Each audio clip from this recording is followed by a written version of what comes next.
Imagine a library, not of paper and ink, but of whispers from a forgotten past, a repository of forbidden histories, filled with texts deemed too dangerous to survive.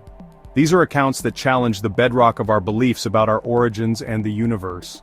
Among these lost volumes, one text stands out with a singular, electrifying brilliance, a work of such breathtaking scope and audacity that its survival feels like a miracle. It is known as the Book of Enoch. This mysterious text, composed in the centuries before Christ, makes an astonishing claim. It purports to be the first-hand testimony of Enoch, the great-grandfather of the biblical Noah. The book of Genesis offers only a brief, tantalizing mention, that he walked with God, and he was not, for God took him. The Book of Enoch claims to fill that silence, presenting a detailed eyewitness account of being taken, not into death, but into the very heart of the heavens before the great flood. The book is a collection of divine revelations. It chronicles his extraordinary journeys through multiple heavens, guided by holy angels like Uriel. He describes detailed conversations with these celestial beings, who reveal to him the intricate workings of the cosmos, the paths of the sun and moon, the storehouses of the winds, and the profound, often terrifying secrets of humanity's ultimate fate. For centuries, this text was widely read and revered by early Jewish and Christian communities, its influence so profound it was even quoted in the New Testament.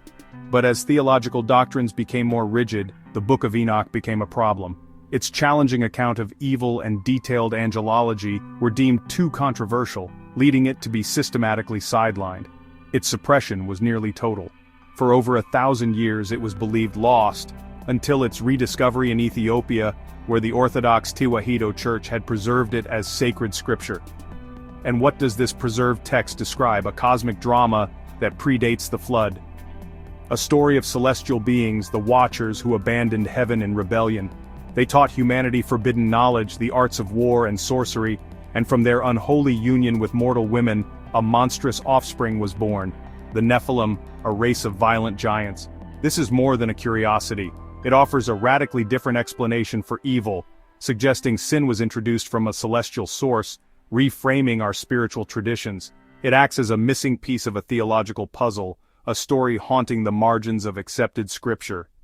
The Book of Enoch forces us to reconsider the boundaries of our history, what we've chosen to remember, and what we've been forced to forget. It is a powerful invitation to question what other truths might still be waiting in the shadows to be rediscovered. The Book of Enoch's central drama begins not on earth, but in the heavens, with the Watchers. These were a specific order of angels, beings of light entrusted to watch over fledgling humanity from afar, without direct interference.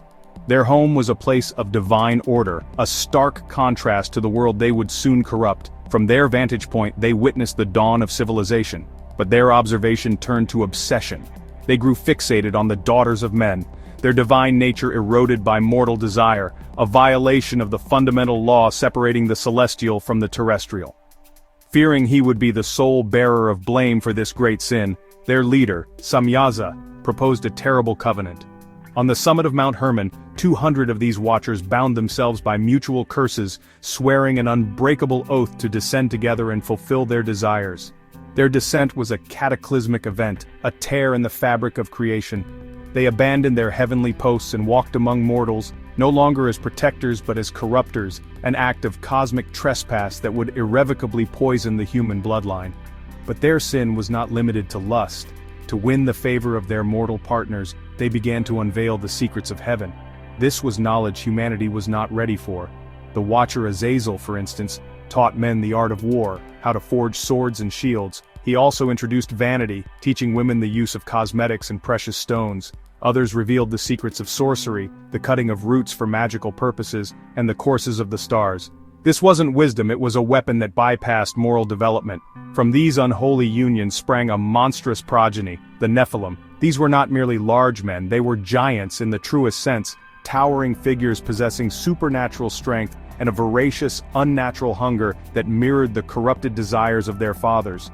The earth could not sustain them. The Nephilim devoured all the crops and livestock. When that was not enough, their hunger drove them to cannibalism. They began to prey upon humanity itself, filling the world with bloodshed and terror. In this age of darkness, one man, Enoch, walked with God. His righteousness made him a beacon, and he was chosen for an impossible task.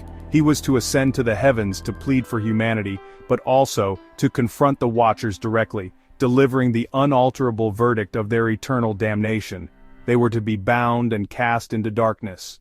During these divine encounters, Enoch was granted visions of the cosmos. It was here he learned of the final, terrible solution. The corruption was too deep. The world itself had to be washed clean by a great flood to obliterate the Nephilim. This narrative serves as more than just a myth. It is a profound exploration of cosmic rebellion, the allure of forbidden power, and the consequences of wisdom divorced from morality, a timeless warning that knowledge without maturity does not enlighten, but destroys. So why isn't the Book of Enoch found in most Bibles today? This is a text once revered by early Christians, quoted in the New Testament and held in high esteem by church fathers like Tertullian. For centuries, its epic story of fallen angels and prophecy was considered sacred scripture by many. How did a book so foundational to early Christian thought become an apocryphal outcast? As Christian doctrine solidified, its complex cosmology was deemed too much. The early church was working to establish a clear, universal message. Enoch's intricate visions of multiple heavens and named angelic leaders felt more like a secret knowledge for the initiated. Its detailed angelology and vivid tales of fallen angels breeding with humans clashed sharply with an emerging, more streamlined theology that prioritized simplicity and accessibility. Its narrative of evil originating from angelic rebellion competed with the Genesis story of Adam and Eve.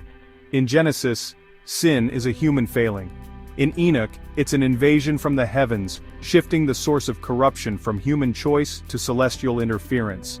Church leaders favored the Genesis account, which better supported doctrines of human free will.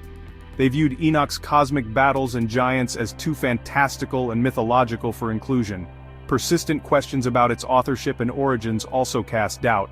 The book claims to be written by the pre-flood patriarch Enoch, but it was written much later. This discrepancy was a major red flag for canonizers who valued clear apostolic or prophetic authority. With its pedigree in question, it was gradually left out of the developing canon, not explicitly banned but effectively sidelined as other books were affirmed. Yet, its influence never truly vanished. The New Testament itself contains direct echoes of Enoch, and our modern ideas of fallen angels, a personified Satan, and a final judgment owe a significant debt to this ancient text. Though excluded from the mainstream, Enoch became a wellspring for mystics and seekers, its rich cosmology shaping spiritual thought for centuries, right beneath the surface of official doctrine. Today the Book of Enoch is being rediscovered by scholars and spiritual seekers alike. It's valued as a window into ancient beliefs and a bridge between the Old and New Testaments.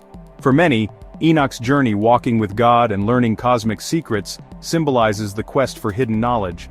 Its vivid visions of angels, heavenly realms, and cosmic laws continue to inspire.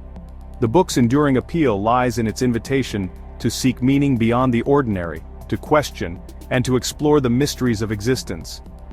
Whether seen as myth, history, or sacred text, Enoch reminds us there is always more to discover. The greatest secret may be the courage to keep searching for truth,